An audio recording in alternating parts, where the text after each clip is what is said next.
song. And we're Liz Ive. And 106? 7. Isn't it? 7. 6, 7. 6, 7.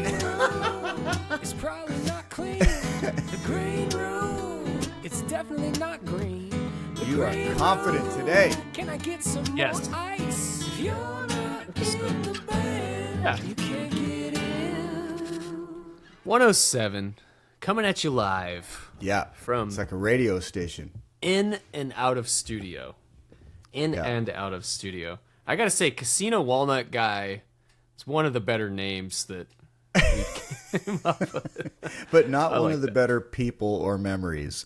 I'm still here and I need this. Dude, I was laughing later at I need this. It's one of the funniest things ever. That's like a steal off of Michael from The Office. It sounded familiar. Oh, that's right. That's right. Because when he was Santa Claus, he played Santa Claus on Christmas, and he was making everybody sit on his lap, and they're like, Michael, this is slightly inappropriate. You shouldn't make people sit on your lap. And he was going, I need this, and they're like, that is making it much worse. Worse, yeah. Dude, that show, as long as he was on it, the original Carell, Yeah. it's a straight masterpiece. Oh, dude, that's a class. That's one of those that you can just rewatch and rewatch. There's some personalities, ones. though, my dad and wife included, that hate that show and shows like it because it's Really? all about cringe. It's all about cringe. Yeah, now to me, I find that freaking hilarious, Oh, including yeah. the original Office. You know, Yeah, definitely. You were at that show in New York where the CEO of The Office was there, and it was one of our we went super hard in You the and I? paint the Yeah. night before, and Right. I even got a talking to. Okay, yes, I do remember that. Yeah, Yeah, and I'm moving you around. Hold on. Yeah. And I think that's too tall now. You're too tall, dude, that was a side of Jeffy I never saw before and never saw since. Because you were pissed, can we say? After. Yeah, I mean, you were just indignant, and I feel like you just were, dude, this is buddies talking, me and you right now. Yeah, and our 15 friends. And our 15 friends. But no, listen, tell me anytime. But you were off, dude, because nobody was going to do anything drastic. It was just all about, just keeping things pro and being concerned for a friend, really. I really believe that. Yeah. And I think that you, like me, let me talk about myself too, sometimes need to check myself about going hard in the paint, maybe a bit, for a run of games, let's say. And I need to check myself on that sometimes. And that was a time that you did. And you just did not want to hear it. I didn't. Did not want to hear it. Looking back, I was definitely going through something. I don't really know what. Yeah. And I was drinking a lot. It was, and everyone was concerned. They were like, That's it. Are you okay? Because that had happened in our band before. Heavy alcohol abuse. Someone had got ruined- fired over People it. have got fired, and Yeah. that was the concern. Yeah. But,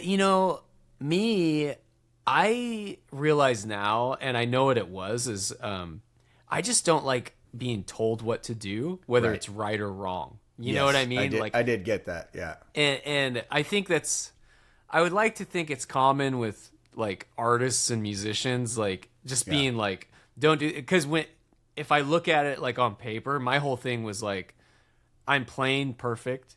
Yeah. I'm not affecting the job at all. Right. Is what I was seeing, but I was a mess. I I mean, if I didn't see any problem with the shows at all, ever for you, but there must have been if someone said something. No, I think it was just around. It was just everything around it because we went so hard in New York. kind of for no reason, and then we were so hungover the next day that it was very noticeable. Yeah. And but again, the shows you couldn't tell, No. and I remember that trip too because I felt something was unfair that happened to me too, which was, I mean, it's my doing, but I was given sort of an impromptu audition in a way, and they were just going to run Sledgehammer, which they said come out and sing that just during sound check to kind of audition in New York.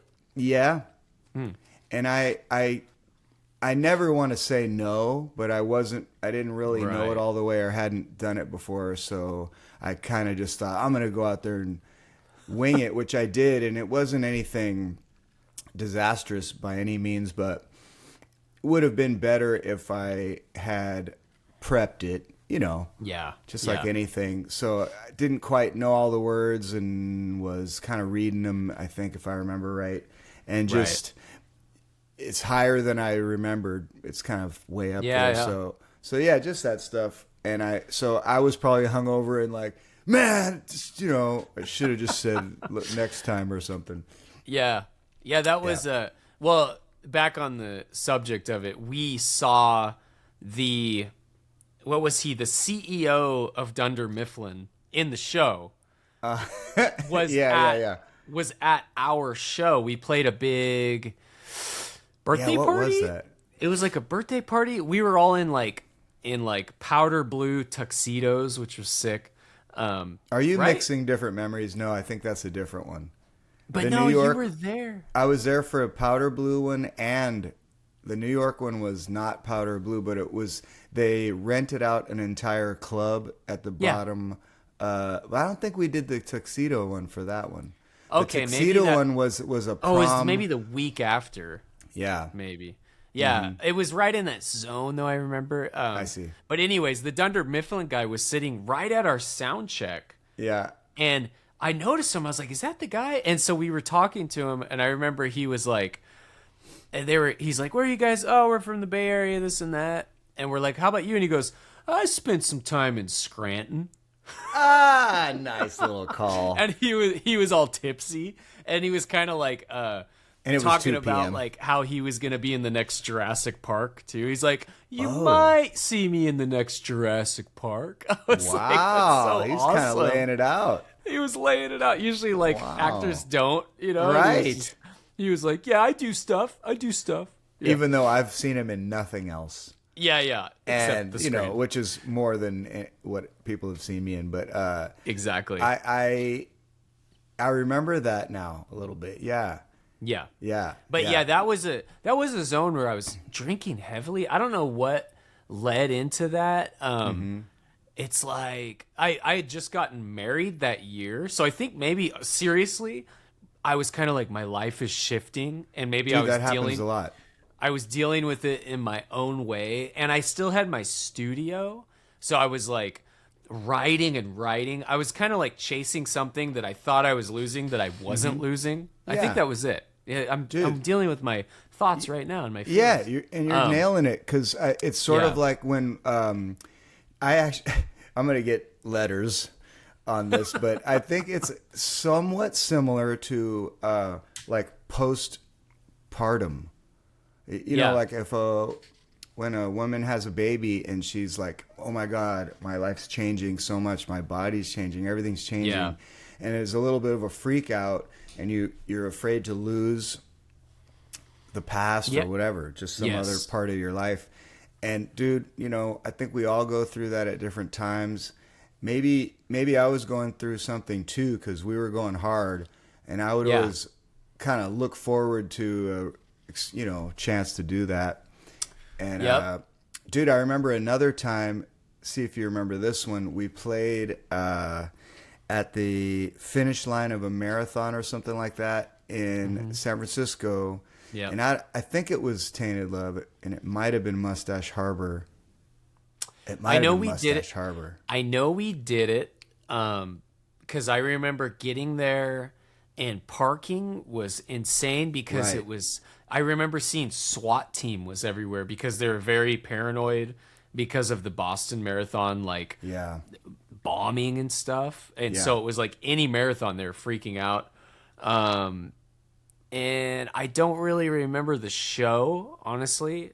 Was that the one where you guys went and had like Irish coffees? That's it, my friend. Yeah. That's what I'm leading to. That's what I'm leading to. And I didn't have to worry about parking because who I went with to have drinks was my cousin who ran the race. So she rents a hotel room there. I guess they stopped having it in that area, or I don't know why she's not doing it last couple times. This was like North Beach area, yeah? Yeah. It was right at Ghirardelli Square at Buena Vista. That's where we went. That's kind of famous for Irish coffees, and it's right down the street from Bimbo's. Yeah. So, she always rented a room at a hotel, like a nice kind of beachy hotel, and I would just go there the night before and kick it with her, and then she'd get up at like 4 or 5 in the morning and go running, and I wouldn't get up. Yeah. And I would just get up at whatever. You're like, could you be quiet? Yeah, exactly. Pick me up a couple bananas. Yeah, you're like, you like those. Come on, I got a gig at 2 p.m. Yeah. It's Why early. do you have to tie your shoes so loud? Shut up. Yeah. Could you get the less crunchy protein bars? Dude, she would be kind of a trooper too, though, because sometimes we would not party hard, but kind of do something the night before a little bit too. And then I remember her eating like a piece of pizza out of the box, like right before running the marathon. Yeah. Pretty amazing. Go on, girl. Yeah. So, then we go. This is like a perfect example of why I believe you should never change your clothes when you leave a gig. Okay. Always stay in your stage clothes. And then, I guess until you get to your car or home or something. Right. Because, hey, man, it's time to get some. You might get free stuff. Yeah. So I stayed dressed, man. And that's why I thought it might have been Mustache Harbor, because it was something anyway, I was still in stage gear, and we go in there, and literally the stage was right in front of Buena Vista Cafe. So just walking right in, it's almost like the show was going to continue, and just got drinks rained on us, just, I mean, it was constantly like, let's get around and get you something for like 3 hours. Yeah. So... yeah, rounds we ended up back at the hotel. Yeah. We'd like to add another night to this hotel, please. We're sold out. Let's run a marathon. Let's run another marathon. Yeah. Like, Bray, you did not run a marathon. But I need this. I'm going through some stuff. Yeah. Don't tell me what to do. You're open. You have one. I hate being told what to do.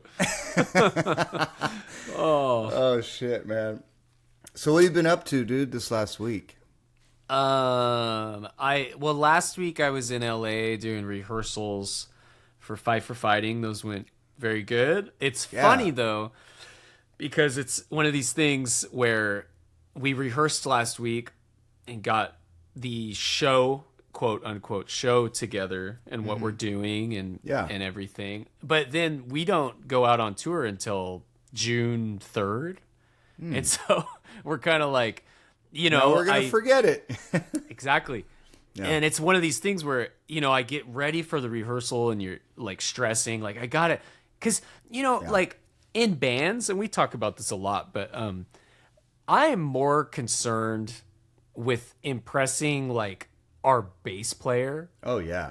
Than the crowd. Sure. Absolutely. I'm like, I'm not going to, because if I look up to people in the band, which I look up to everybody I play with, I look up to our bands that we play with, and I'm like, I don't want to let them down. So I need to show up coming prepared, Totally, man. And so it's like, you got to do a good job. You can't let them down. And so, you get in there and we did our rehearsals and everything was cool. But then it's kind of like, oh, good, that's over with, right?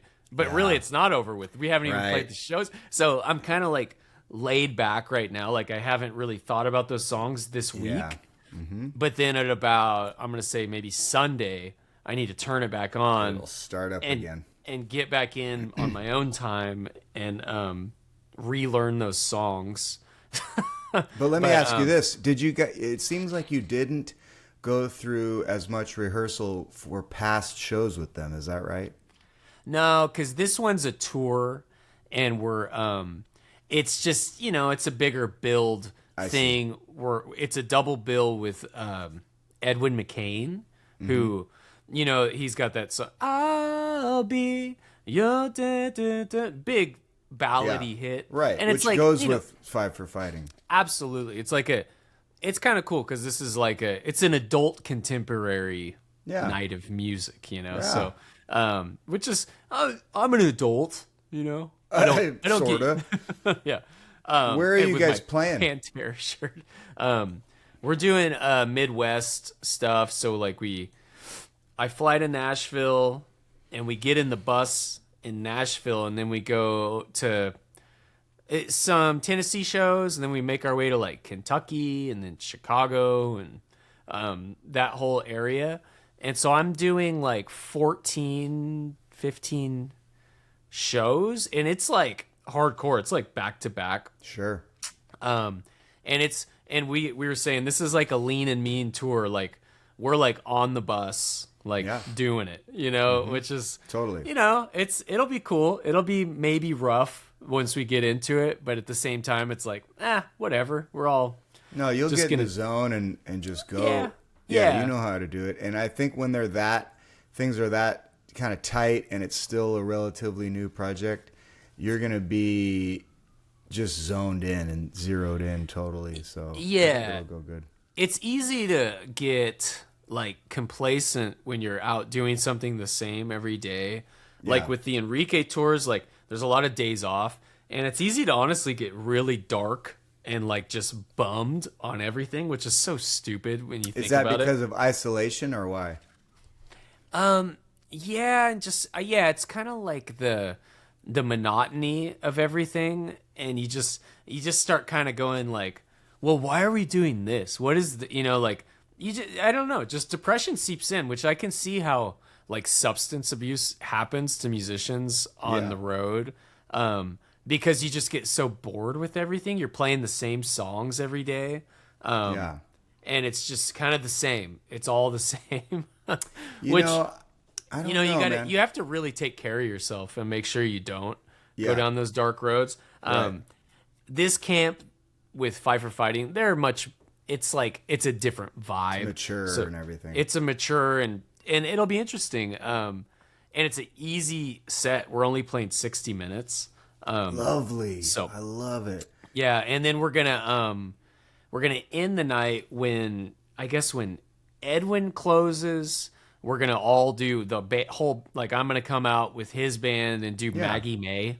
Oh, so wow, we're gonna do great. Maggie May by Rod Stewart. So I kind of I haven't really quite learned that song, but so I'm just gonna play acoustic. Is someone doing mandolin with that? I think so. He's got it's gonna be the George Strait band. There's gonna be 12 guitars. Right, and the singer will hold one on his shoulders but not play it, just like George Strait. yeah. I love George Strait. But yeah, me too. But yeah, it'll be cool. And so last week was rehearsals for that.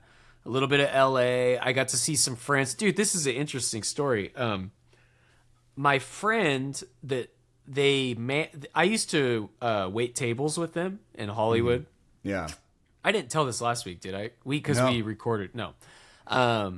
Anyways, I worked in a restaurant with them for years, and they were managers of this restaurant back then in 2008, 2007. Yeah. And my buddy Billy and Joey, they're brothers. They look like twins, but they're not. Anyways, they moved on. They stayed in the restaurant. They stayed in the restaurant business and they opened up these pubs called the Brews Brothers. They brew their own beer, and they had great food, So they open up one, and it's wow, that's insane. You guys opened a bar in LA, in North Hollywood. That's amazing. Yeah. It was successful. They opened another one. So they have one in Burbank. They have one in North Hollywood. I think they have one somewhere else too. So they're crushing it. And they're musicians too.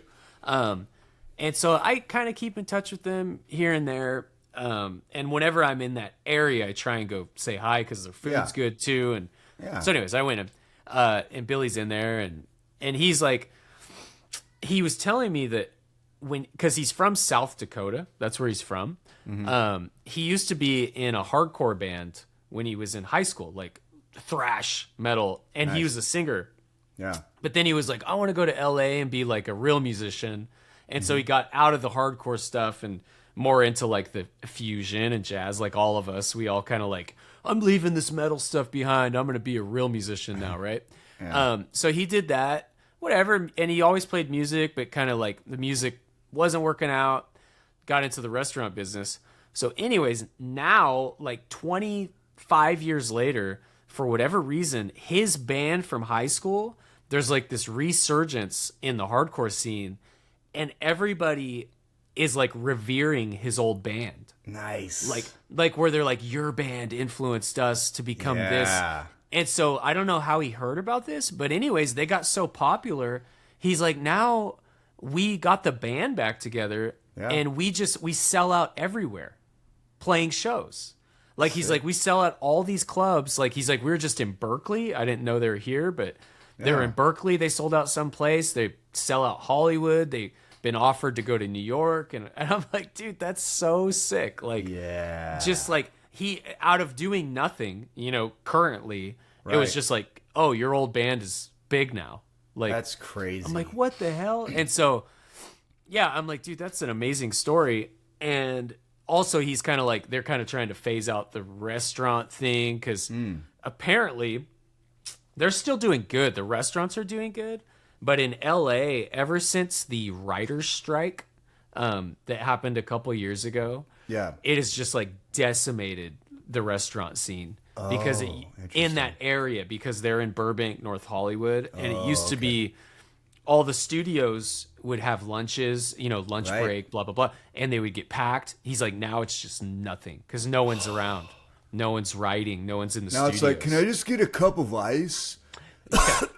Yeah. There's just nothing now, comparatively. So he's like, yeah, we're, you know, trying to make a plan to get out of this business and maybe move to like Colorado or something is what he was saying. But yeah, it's so crazy. Like imagine like your high school band that's been dormant for 25 years. You just somehow get like your bass player calls like, bro, we're huge. But I mean, that takes me back to what you were saying. How when you're on tour, it can feel, because they may be going on tour on the road, some, like you just said, New York and wherever else. Yeah. And how it can be depressing. I think a little bit it's, this is a total positive on it. Anybody, like what you're doing with, it's not like you're saying playing with Five for Fighting is depressing or anything like that. Just being on the road in general. But I do think it's a little bit affected by what the project is. What I mean is like when I went on the road for 10 weeks in Europe with the Dens. And so I will say it was very hard not to get into heavy substance, which I did. Yeah. But it wasn't a depressed thing because it's my own music. Yeah. So it doesn't feel as much like you're playing the same thing. Plus the way we had our show, that we could switch songs in and out, and everybody had been playing together for so long. And it was on a different scale than what you're doing. Mm-hmm. So I want to kind of say, yeah, I hear, you know, I can see about, because the thing is, wherever you go, people want to party with you and they want to offer you their local drinks and, you know, just show you a good time. Like, remember our city above all, you know? Yeah. So that's where it's, to me, it's hard. So when you're fronting that and you want, and you kind of, it feels like you're like, it's good for business. Yeah. Like, right?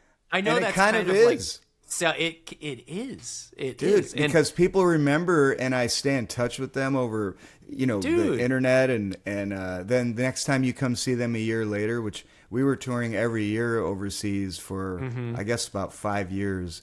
Nice. And that led up to, it kind of ended at when the economy crashed, like 2009, 10, kind of in there. But I mean, dude, they would just buy all the merch everywhere you went. And I always liked to go around and talk to people, everyone I can. like after the show. I think I did maybe say this last time because I was talking about Billie Eilish. Once you get to a huge level, you just can't do it. You can't keep up, and it does make you kind of, dissolve and lose yourself into it because it's just so much time giving and putting yourself out there and trying to feel intimate and genuine with, hundreds and hundreds of people. It just gets to thousands and you can't do it. Right. And so I remember too, like when we were touring with my funk band, when we were going way back, right? We had a 9-piece funk band with horns and everything. And I remember feeling like, because sometimes, do you ever have this? So you're out talking with people, and you kind of observe your bandmate talking to people, and I was like a little embarrassed. I remember, because it's kind of like that you have a certain persona as a band, and then later, so we had our drummer's name was Dante, all right, and our horn players were White. And this is a funk band, okay? So we're trying to just be greasy and do it all, and had this we're all in suits and just had a certain thing. And I remember one of our horn players talking to someone out in the audience, and I after the show, and I thought to myself, can you just go to the bus? Because he's like, yeah, we're really, really proud of what we're doing, and like for instance, our drummer Dante.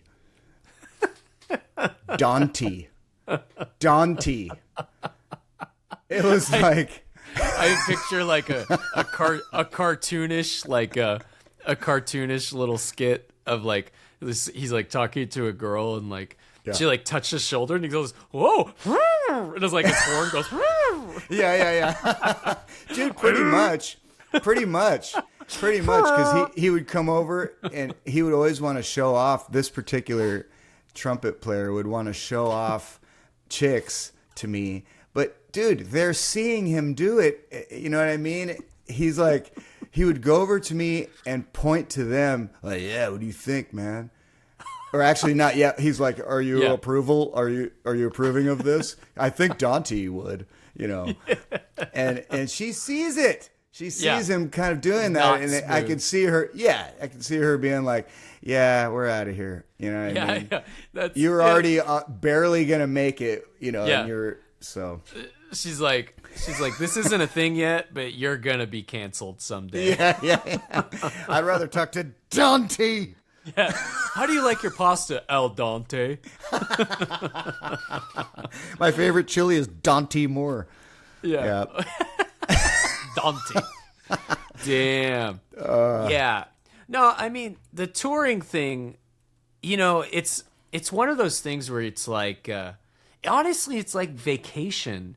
When you go on a vacation and you go, oh, I'm so bored and I'm sick of this. And then when you get home, you're like, God damn it, I wish I was back awesome. on vacation. Yeah. Like, that's how tour is. It's a lot like that because you get really like, kind of like, I wish I was home. It's hard for people with kids like me because I do get pretty sad about that. Yeah, that's true. But most of the time I do come home and I realize like, oh, you guys are actually fine. Like, I should enjoy this and try and make money and just be like, this is my job. Like, everyone understands that. But yeah, it's once you're off tour, you look back and you go, God, that life is actually so simple. It's the most simple life. It's the most simple, yeah. It's really just like... It's surreal for sure. Yeah, you wake up and you're like, what's my job today? Yeah. Playing guitar. Same as yesterday. It's really a simple life, man. I mean, running it was a little bit different because I remember I would sit in the front seat with the tour manager, and every day we're going over numbers and, kind of the plans, and there's always a problem. Right. So luckily, which is great, I'm just sharing my side of it because I've also been a team player kind of role, but generally it's been with my thing. And so even, if we're going with like New Moon on Monday to Canada or 3 dates around, New York or something, I'm still kind of needing to take care of it. Yeah. And it's a little bit, that's kind of a drag. Yeah. Well, you're just constantly putting out fires. Right? Constantly. Like, and there's always a fire. And so that is one thing that understanding that from my side is so valuable because the musician side, like if you're hired gun guy, we'll look at things like, well, it happens like where it's like, hey guys, we need you to be at sound check today at 11 a.m. even though the show isn't at yada yada yada, and guys will go, why do we have to do that? Yeah. And there was one time where this happened and someone questioned why, and everybody got brought into production office. Right. And dude, the amount of stress that the production managers have, which is basically you when you're, it's just like, guys, we are dealing with so much shit. Yeah. We can't deal with any of this. Like, why? Like, if we just tell you, just trust us, it's for the best. Because having to explain it is like, it's just like, no, a waste of time and really irritating. But dude, it's like, also some of the fires are my own that I've started, you know, like, so how about this? This is just one show and it's not a tour, but just me trying to handle too many different things. So this is small and lame, but just to give an example. So Neon Velvet just played in Mountain House. Have you ever heard of this small town? Yeah. It's a new town. They've only been alive for 2 years. It's the biggest growing city in like the Bay Area. That's what I've heard. Yeah. It's basically for me, that's my pass off when I go to LA. I drive through Mountain House. Yeah. Oh, okay. Mm-hmm. Yeah. I'd only been there once before because this woman who was co-starring in our last Dumb and Dumber production lives there, and we rehearsed at her place. She had like a huge house. Nice. And we could just keep all our props there and everything. So we had a little music in the park thing we did last weekend, and we didn't have our sound engineer with us. We didn't have Mark with us this time. So I had to bring the IEM rack and the body packs and all this. And dude, you know, I'm part airhead. So I don't like, even though I have to be in charge of all this stuff, or I choose to be, I don't really always want to be. Yeah. And I want to just focus on having a fun ass time and partying and playing the show and the audience. So I'm kind of irritable, all right, because I got to get there before. Basically, my schedule is now the sound engineer's schedule, or production people, which are show up before everybody, leave after everybody. Yeah. Aw, this is a bummer. So I mean, you're like, music sucks. Yeah, dude. I got there like 2 p.m. or something, and you know, also the case is awkward and heavy, and it's where the stage is really far from where you can unload. So it's like a real big grass field, and they don't want tire tracks on it. The whole old story we all know. So you got to deal with all that, figure out how you're going to go get a cart that's got certain kind of wheels from the people, blah, blah, blah. Finally get it up there. We do not even end up using the IEMs because there was so much RF. You know, frequency, noise, and this. What's out there? I don't know, but also, I mean, I think maybe an alien was trying to get the IEMs to work, you know, because the crew, nice as they were, was like, there was this guy who was trying to scan each body pack and, you know, get rid of the noise, find a different channel. Yeah. And I mean, dude, he was just waving slowly the body pack in front of the machine just for 5 minutes at a time. I'm like, what is going on here? Well, one of them worked. Hang on a second. He's like smoking a nasty cigarette on stage. He's got like one of those like stud finders. He's like, I think this works. You just put it on your body. Dude, yeah. I'm looking for the. It was just like that, dude. It was just like a stud finder. He points it at you. He's like, found it. so it was this. Yeah, it wasn't working. And finally, dude, I snapped. It was like 20 minutes of this, and everybody's like, first of all, people don't wait their turn when they have noise. They just like walk over to their like, can you help me? They're still trying to help someone else. The other guy's asking for kick drum. It's just chaos. And you got to wait your turn and observe what's going on. Instead, people are like just interrupting. So the guy's got like 3 body packs waving, at the same time. And it's just, they're all working against each other. He also, to me, I'm not sure if he knew what he was doing. And I don't know how to scan those. I don't want to know how, because I don't want to be given that job. Exactly. You don't want to know how. I know. Like all those body packs, it's like, there's so many things because I consider the body pack zone, the wireless zone, is production zone. That is not, and so it's like I'm just like I don't know how to do this. Like you guys do that. Like I don't, because I need to focus on my hair. Okay, well, this is why we appreciate Eddie and Mark, right? Yeah, because they are the masters, and they really remove your worry with this, and you feel when they're good like those two are, you feel utter confidence that it will be handled. I did not feel utter confidence that it would be handled, and finally I said, you know what? Stop, everybody! Can I please? Sorry to interrupt everything. I need everyone's attention. No IEMs. We're not doing this. Sir, do you have some? Usually they're going to bring back up like wedges, which they did. Right. Luckily, but only 2, and they were like missized from each other and all this. It was like not really meant for that. So which sucks because it's like those JBL speakers you get at Costco that have all the red and white blue lights that are like party speaker. Yeah. Almost not quite that bad, but I mean they were just like grubby gear ones. They were fine. But the thing is, they only had 2. And so we had to share them for the front line of everyone up there. Yep. And so everybody is nervous they're not going to be able to hear themselves. Right. And part of me is like, too bad. Singers need to hear themselves, and you gotta. I mean, because if you hit a C or on your guitar, it's going to be a C.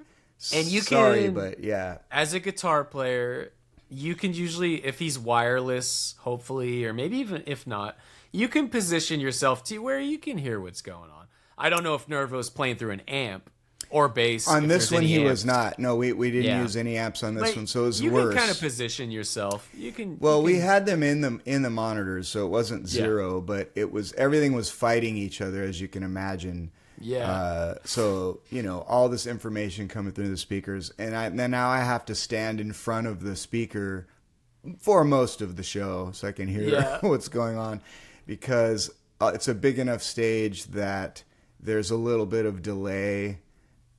To the mains. It's just it could be a little confusing if you go just off mains or you're behind them a bit. So maybe it's not even a timing thing, but the EQ, it just sounds different. Yeah, it's and crazy. It was really bassy on the stage. So, but it was just like, you guys, we're not doing that. So due to that, we get through the show. The show's great, actually. It was awesome, and I am grateful for all these years with the band. Everybody does work it out and handle it, and it was super fun. And I went out to go talk to people after.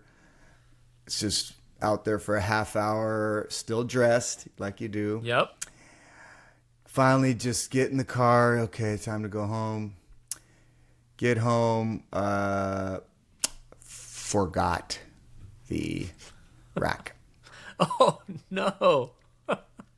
Wait, no. Oh, no one was there. You didn't have. No, you were the guy. Forgot the rack. So I have and that is not close. Not close. Not easy pickings. So also now they are put out because someone there has to like move it somewhere. They can't just sit in the middle of a grass field. Yeah. So they brought it to their like city center. Oh shit. There, and I mean, it's been all these emails and phone calls that now tomorrow I need to drive over there and get it, and and I have to do it early because I have a gig, like an afternoon hotel gig, that I have to get to. So it's my fault.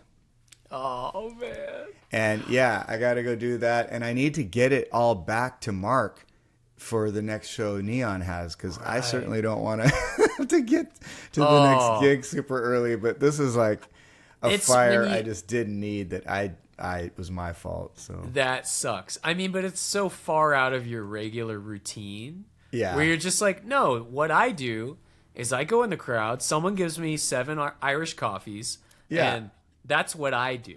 Yeah, and then Mark comes and peels the body pack off my ass, basically, which he does. He literally like taps me on the shoulder, and he's just like gets it off the sweaty person, and he's gracious, you know. I get a kick out of that. The sound guys are always like, because there's like the singers, they'll be like, hey, can I get your body pack? Can I get your body pack? The singer's just walking away. Can I get your body pack? Can I get your body Singer's pack? Like just hugging away, chicks and doing all this. Yeah. Can I get your body pack, please?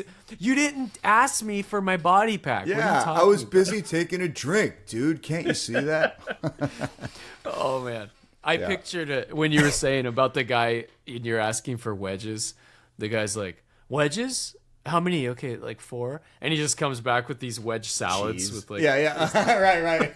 That'd be great. I'm so sorry. There's no red onions, but we had yellow onions. Is that okay? I like that. But see, this one was okay. This is kind of another funny little piece. So they have us. A lot of these festivals, you are in a tent. What do you call it? Right? It's kind of a big white. The one you always see, a big white one that's got like rubber walls. You know. Mm-hmm. And it was windy that day, so this is, I think, their first one they've ever done. It's this new town. They want to just really ramp things up. Towns just came out of nowhere. Yeah, it's like newborn. So we have bands. Yeah. We're rock. We rock, by the way. So she was wanting to take care of us so well. You know, she's like, oh my gosh, look at this chip display. You know, it's like all these different kinds of, you know, little bags of chips. Thank you. That's really nice. Yeah, and we have drinks for you, beverages. We just want to take care of you. So look in the beverage thing. I'm not being picky. I would never say anything. But it's like, you know, just grape and like, you know, weird choices. No like diet stuff for if you guys are going to be a rockin' town, you need to know singers need to see the word diet before it, or like sugar free or something. So I'm just not having anything, and then I sprayed something on my hair. Here's another faux pas I did that, like, if you're a musician on the road and stuff and you spray things in your hair often like I do, so I had like gold dust I was spraying on there or something. It was like in the tent with no air and nowhere to go. So everyone was just breathing in this like thick rocks of gold flying through the air. They're like, thanks a lot. Oh God. Although no one wants to like, I guess kind of like say that to me. So they're just like, Nervo's just like,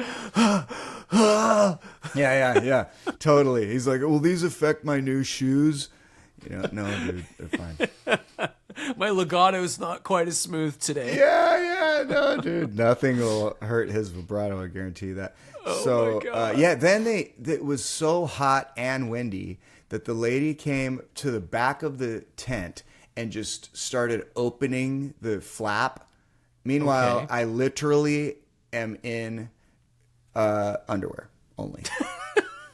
So there's like, there's a family with a stroller going by, and there's this 2 butt cheeks, you know, and gold dust all over. Yeah. There's like coughing people and an ass. And then and I'm the ass, believe me. Yeah. So she peeks in and goes, "Are you guys decent?" Oh, whoa, you're not. Have some grape soda. So she's like, I just think it's so hot. You guys might want some breeze flowing through here. And so she opened it.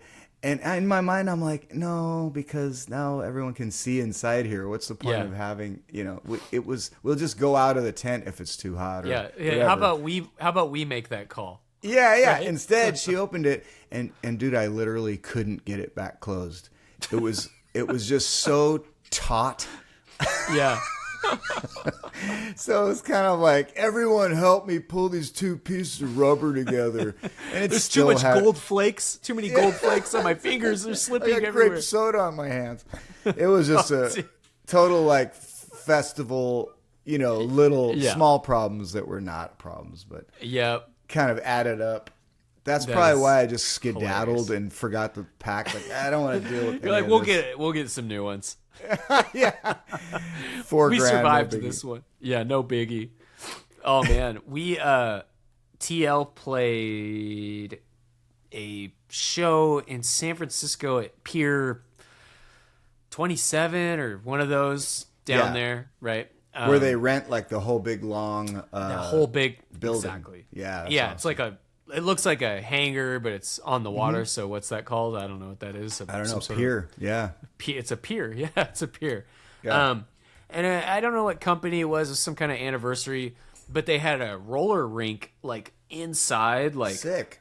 And so like Colin, who works with us, and Durbin, who's our singer, he brought his roller skates. Oh, so he God. was like roller skating around. We're like, that's okay. amazing. Yeah, and it was funny though because we're like, man, this seems like a legal like insurance massive hazard to have everyone roller skating around. Like, see, I would expect that from Colin for sure. Yeah, they had some fancy pants skates that they had all these names for them, like, oh, these are like the Zipper 3000s or whatever. Nice. But so that was cool. The show was smooth and easy. There was a lady that came up to me like before the second set. We had to take a break, and so right before the second set, she comes up to me and she goes, "Are you guys gonna like play stuff to like get everyone going or?" And I was like, "Yeah," but like in my head, I'm like, "No, we don't plan on doing that. Like we don't. We're gonna play Holding Back the Years."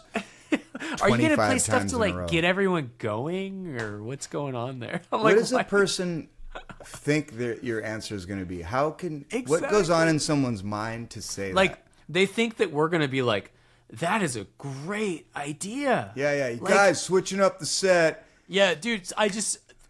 This just in. Play something to get we want to get everyone going. Oh my god, that's a great idea. Like, it's so stupid. I cannot.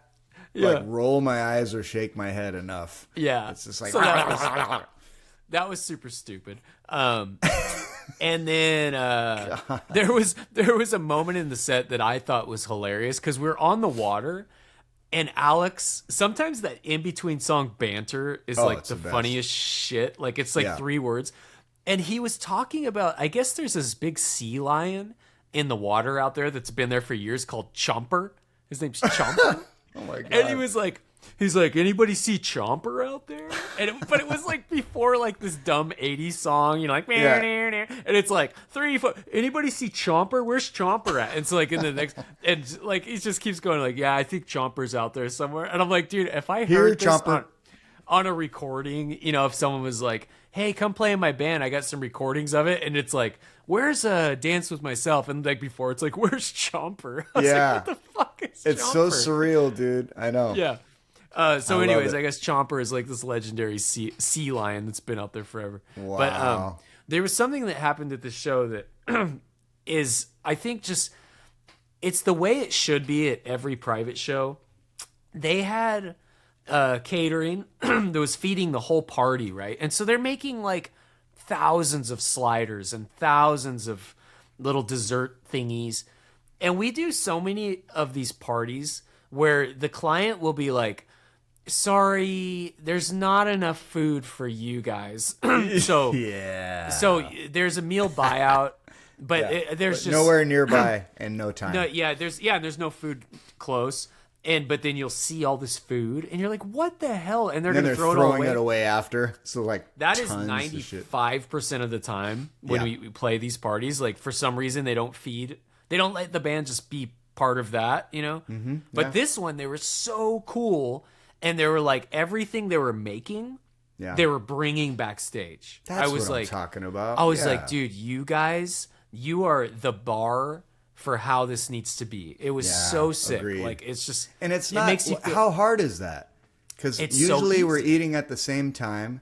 I think what you're describing is the way to do it. So the one reason I think that they do that is to keep the band members a surprise or a big walk-on, a big entrance.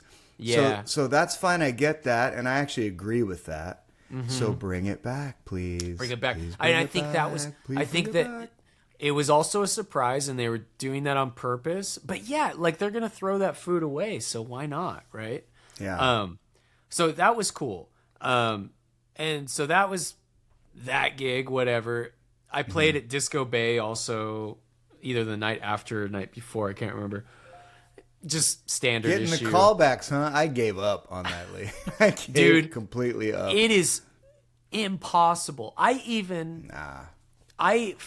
do ones where the day of the show, the day after the show, I'm trying to get the dates for the next one, and it's just nothing. See, I like Richard Pryor would say, I'm too old for that shit, man. Yeah, right.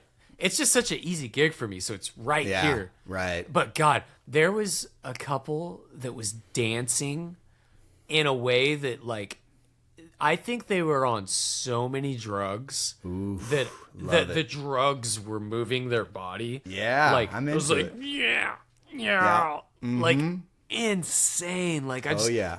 You know when you see people that are just way too old to be that fucked up, you're just like, oh my God. That's their life at that point. It's not at like that point, a party, this weekend or something. That's just their life. It's just, that's their life. Yeah. And they're always on that plane. So never crazy. Coming back. Also, though, someone gave me an incognito Venmo of $100. Dude, you just took the words out of my mouth. What do you think of that? But incognito means you don't see who it came from, or I didn't see him do it. But you see, you go into your Venmo and you can say thank you to them directly and like friend and they were them. just there, friend them. Please subscribe. Yeah. Well, it gives you a chance to friend somebody on Venmo. Absolutely. Yeah. And it was like dude. No photo on the Venmo. It was just like, and usually you see, and this is another one. I don't know if we talked about this. Here's like a yarn. You know when someone goes up to the Venmo and you see them taking the picture, like they're going to do something, and then you never receive anything. Yeah. You ever get that? Well, I didn't get that, but I got somebody like give me a big nod like, hey, this is a moment, bro. And then it was $5. Yeah. But which is, but dude, I got a hundo recently and I didn't see anybody put it in, and I don't know who it was. Yeah, it's even less detectable than a Venmo, because at least there's some connection. But dude, that's a really appreciated. Yeah, that makes your gig. I love just thinking like, oh, you just turn this into this. Like this is great. As far as like the money part of it. But yeah. So that was cool. And can we talk about subs for a second, real quick? Yeah, because absolutely. I gotta cut this. I gotta cap it. But let's talk about subs for bands. Mm-hmm. Yeah, dude. Like, at what level does someone accept a gig and not do a good job? Meaning, like, dude, like if you take a gig and you know what the gig is. Like, what kind of person goes into a gig totally unprepared? Because it happened to me. I'm not going to name names, but I am going to talk about it because I think this person, I don't care if they listen. Yeah. Because they should never do that. They shit the bed. I had a sub come in, and apparently it was like, just did not know the songs. Like, straight up did not know the songs. And I'm like, and he's done the gig before, so there's no excuse of like, oh, I didn't know. I just don't know. I don't know how you can call yourself like a professional musician if you do that. Well, I don't either, and I would say for sure you're not going to get the call again. Yeah. when you do that, and it only takes one time of that level. But here's Right. a like not a wrinkle, but kind of a different look at it. How about this? When a person accepts a gig and they actually just can't do it, like can't, Like they just are not. It's beyond them. yeah, it's beyond their level. Their level. Yeah. Yeah. Let's say a singer Yeah. takes a gig and they just can't do they can't do it. Yeah. And you can tell, you know. Yep. And so that's tough because I think they might feel that they can. Right. They're not being realistic. It's different. It's kind of more complex than a That person is. just straight up not preparing. It's kind of like, yeah, I got that. So they come prepared maybe with like everything else except can't do it. You know? That's crazy. Yeah. So apparently, I mean, this guitar player that came in for me, and I really hate talking shit, but this is just, I want to understand the thought process behind it. Like, why would you do this to yourself? To me, that is literally my nightmare. Yeah. Is putting myself in a position where I let the whole band down so bad. So I you guess- weren't there when they crapped. No, because right? it was 'Cause they're subbing subbing for for you. me. Yeah. My main sub Josh, who is great. I Yeah. love Josh. I knew it wasn't He Josh. puts in the work. He had something come up, Yeah. and he couldn't do this gig, and so I was freaking out because Mm-hmm. he'd already said he could do this gig. It was the week I was gone, and so they, ran out of all options, Right. and called That's this what other guy from LA that had done it before, and this guy's like, he went to MI and this and that, and it's like, it's not like you're just some schmo off the street. Like, Right. he went to a music school that teaches you what you're supposed to do. You know what I mean? And So whatever. do you think that he was flipping out on the inside and kind of just time got away from him? Like, let's just say there's some sort of reason that it happened, like maybe something in his personal life. And do you think that he was just trying to keep it cool and not freak anyone out and see if he could wing it? And then inside he was dying, but didn't. My vibe that I got from the band, because that's what I asked too. I said, what was Yeah. his vibe after? Like, did he think he killed it? Did he And apologize? Yeah. they're like, oh, he went straight to the bar. I think he thought he killed it. Like, he was Straight like, to not the bar is a wild move. right. Straight to the bar is crazy. Like, he's Oh like- my god! I don't even do that if I did well. If I'm subbing, So, like, to give an actual example of what they told me, the is background. well. Let me real quick say: is they Jason Muscat? They is Jason Muscat. So here's how it went down. They said Alex said he was laughing so hard because that's how Alex rolls. He Oh, was yeah. laughing because it Right. was so bad. But Yeah. he was then laughing because he would look at Jason and he said, I could see steam flying Yes. out of his ears. Right. Now we're talking. But Jason said he played Jesse's Girl like this. It was like,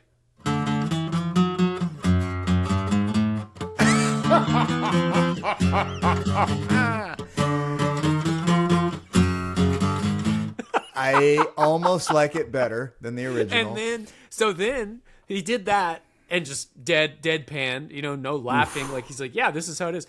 Then Dance With Myself, which is a classic lead. Sorry, my guitar's Yeah. out of tune. Could you hear that yeah. though? Yeah. So that's the part. He only played the chords. And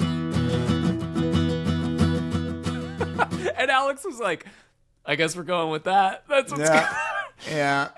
And The then second one blows, but I could somewhat see that happening. I'm just I mean, like, but not and that. then like, not the I guess Jesse's. he didn't play any of the solo. Like, there was like the solo on like Alone, and he just no solo, and then like every solo that he did play was just like not the solo, and it was like really bad, like just like so bad. Like, Now I know. So okay, and let's take. this hurts me because Yeah. it makes me look bad. It actually puts my job at risk because it's Yeah, like, a bro, little, when but you're that's a one-off. I know what you're saying. I've always been, I always think that the person leaving, it is my job to make sure everyone's good. and I fucked up on this one. So I'm like, God damn it. I didn't pick him though. But I'm like, dang, I need some more people. I mean, there was a time that I used to have people get their own subs. Yeah. And I guess I'm too much of a control freak because it's been a disaster like that. That's like where Nervo. It's been with TL now. TL, they take care of it. They do. Yeah, because Nervo had a guy come on one time and he was bloody awful and not fun to be around. And I just was like, forget it. You know, he brought an amp that was like Fisher Price. It was like it was like a little make it and bake it oven sized amp. Yeah. And he was just like, no, dude. I just don't get. I mean, I love the Bay Area. It's my favorite place. It's my favorite people. The musicians are top notch, but there is something about there's like the hired gun style guitar player. Yeah. There's not that many in the Bay Area. Like someone that could come in and learn the songs correctly. There aren't. Yeah. The Bay Area is kind of small. Okay. I mean, I guess small. If you see the whole Bay Area, but I agree with you. There's such a big world of like working musician where people understand that like, no, dude, like I'm going to go out and I'll play a fucking Disney soundtrack if that's what's going to pay. Like, I don't care what it is.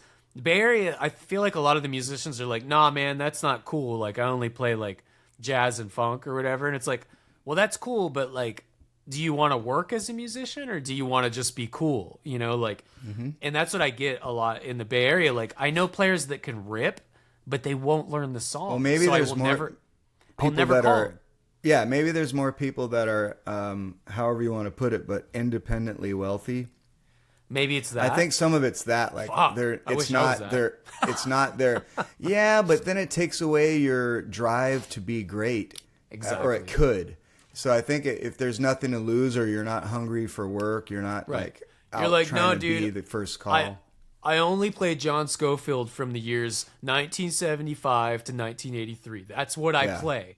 Yeah. You know? Well, sometimes there is an elitism with like a great technical player. Yeah. But you know what I often see? This is what we never talk about. Someone who's a great player and can do all the stuff, even if they're willing to lower themselves to do a pop show. Mm-hmm. Terrible performer. Yeah. Okay, because they totally do. That is not even considered as part of the gig. Performer, like being physical and part of the show and having all that going on.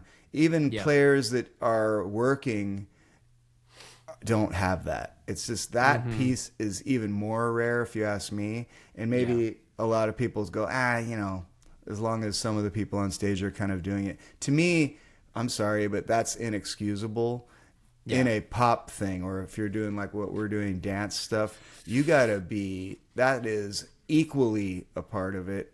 Because it looks all funny if like one or two people are, you know, really active and kind of engaging and doing choreography, and that one person is just half-assed doing it or not at all. And I want to shout out, really focused, like looking down the whole time. So, but I want to shout out in this particular. This is not a knock on anyone. I only want to give a plus to Eli. One thing that he does well and why he gets a lot of calls is he is always looking around at what everyone's doing, and he just flies right into it. Yes. I mean, he's a gifted monster, you know, but that one thing, and he'll do it on any instrument, and he will do the dance moves with you and just sing backgrounds the best he can. He'll just be valuable. Dude, that's it. And understand, I'm not knocking anyone at all, particularly that isn't doing all that, because he is freaky.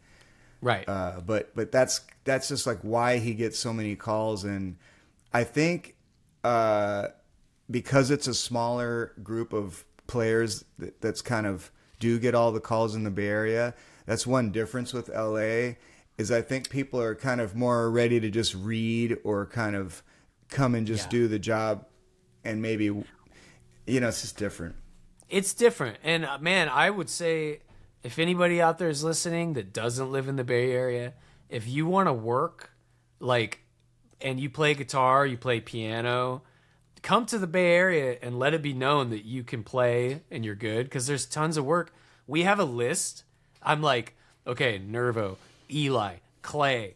I have a list of like 8 people that I want to call. They're always booked.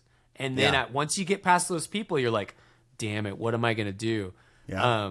And there's tons of work, man. I mean, that's the thing with LA, because that's where the music business is really at. You know, it's just how it is. That's where everything's at. So everyone moves there. Everyone's prepared to do whatever it takes to play music. In the Bay Area, I think there's just less thought about that, where it's like, or if there are guys out there, please reach out, because we all need more players, man. Well, I think this, see if you agree with this. I think the pay is better here. So there's so many venues, better and so gigs. much going on. Yeah, it's better gigs here. So I also think that contributes to the mindset in Socal that's a little bit more like, yeah, I'm just doing a bunch of like couple $100 gigs. Mm-hmm. And so you're putting in the work to match that kind of, you know, compensation, and you're not going to change your whole life and, you know, put 2 weeks of solid work into something that's like that. Yeah. Whereas here you get into a team of people, and you kind of get to where you're one of the first calls, and you're getting all these 500 to a K or more gigs. It's really worth your time. Absolutely. I just think it creates your whole mindset of the job itself. For sure. This might be boring to the listener. I don't know, but no, I mean, this is basically like, I'm looking for subs. yeah, that is what it is. No, I mean, it's the idea that, and I hate to like pit them together, but the level of professionalism, as far as just like, if you show up to a gig, I don't care if it's $100 gig, I don't care if it's a free gig, that drummer back there might have a gig that's going to pay you $100,000. You never know. Exactly. So like, you better be ready to play like you're going to impress those people, because you don't know who's watching. If you show up like, you know, with Tainted Love, you come in and you do a bad job, you might have just cost yourself thousands of dollars of work. You did. Because, I would say you did for sure. Yeah, because like, you might get called back all the time if you crush it. You might kick me out of my job. You know, that's really the idea is like, when you sub for someone, you should come in trying to take their job. I do. I'll tell you that so right do I. now. Anytime I come in, I played with Pop Fiction. I've played with 100, you know, things where I've subbed in. At the very least, just like you said earlier, I want to impress my bandmates. Yeah, just because they're like, the ones that matter. Yeah, really. And you're showing respect to the thing coming in. Like, I just want to be a ray of sunshine and do great for them, and everyone be stoked. It's so cool to feel a little bit, you know, good about what you brought to the table, and that you cared about their thing. Because you know how good it feels when someone does that for your project. They come in and they just like slay. It just is so awesome. And so, yeah, I want to be careful not to, I don't know enough about the LA scene to compare it. It's just my experience and players that have come from it. I just think there's a different culture. It's not better or worse. It's just different. And we know this one so well. It is kind of a really knows special little scene. Yeah, and nobody knows it until they do it. Yeah. So anyways, subs. All right, we better get into it because I got to get out of here. So Do it. No worries. Yarnar. Durbin calling in for the first one. I got another. Oh, Just came to me. I did This it is what backwards. happens. You know, you put me in this position, and then it just takes over. It takes over. It's eating me alive. Yarnar. Medleys and or mashups. In my acoustic set, I will start playing what sounds like the Joker, Steve Miller Band. But I play, what do I play? Well, I'm running down the road trying to lose my load. I got 7 women on my mind. Eagles. Yeah. Eagles. Take It Easy.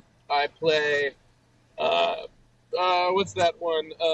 Every rose has its thorn. Maybe a little White Snake. Yep. Maybe a little Skid Row. And then bring it on back to the Joker. Mm-hmm. I have another one, which like Miss You, and Long Train Running and Billie Jean. Damn. But what are your thoughts? Weigh in. Huge You're yar. an R. Huge Bra. yar. Huge yar. Yeah. Yeah, Dude. that's people think you're some sort of a genius, like magician when you do that. Which you like, kind of are, because I don't do Yeah. that much of that. That to me, Yeah. that call-in is like, what do you guys think of being awesome? Is that yar or nar? Like, if you're just creative and cool and Yeah. you sing great, what do you think? Yeah. Huge yar. Yeah, Huge dude. yar. That's like I mean, maybe you do that a lot? Yeah. I don't. If it comes to me, actually, that's a great chord progression right there. You could do that with a million songs because it's like that classic, whatever it is. Yeah, so some of them you can 251 just, or whatever. Yep, you can just bust it out. It's super easy. I don't know why my brain doesn't work as much that way. And I occasionally I'll find one like that, but generally Yeah. I'm doing like 4,211 songs each show because Yeah, I just You're don't. like, why would I mash them? Yeah, and I also every time at the end I want to do a big curtsy and get applause. I don't Yeah. want to like get rid of that moment.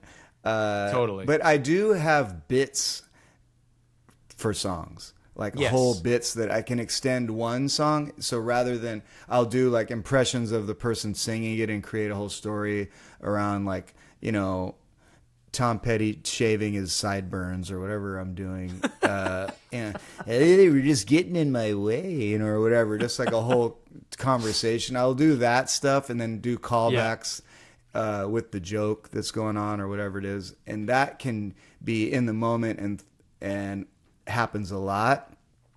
But yeah, the mashup thing I really admire, and I know Clay is a master at it as Yes. well. And so yeah, I wanted to see if you do that. I guess if you're coming from, which maybe Durbin does, but more of a guitar player minded, I think you're more likely to see the chords that way. That's how it is. Yeah, for sure. Mm-hmm. I've got to cut us short because I have to get out of here. Durbin has more. We're going to get to him next week. We'll get next week. Durbin. Yeah. So thank you. Durbin 107. 107? Green room. Yeah, I think it is. Probably not clean. The green room. It's definitely not green. See, we got the ring light. Can I get some more ice? I didn't use mine today. I don't use it. No? I have a window. No ring light. All right, man. All right, later. See ya, Holmes.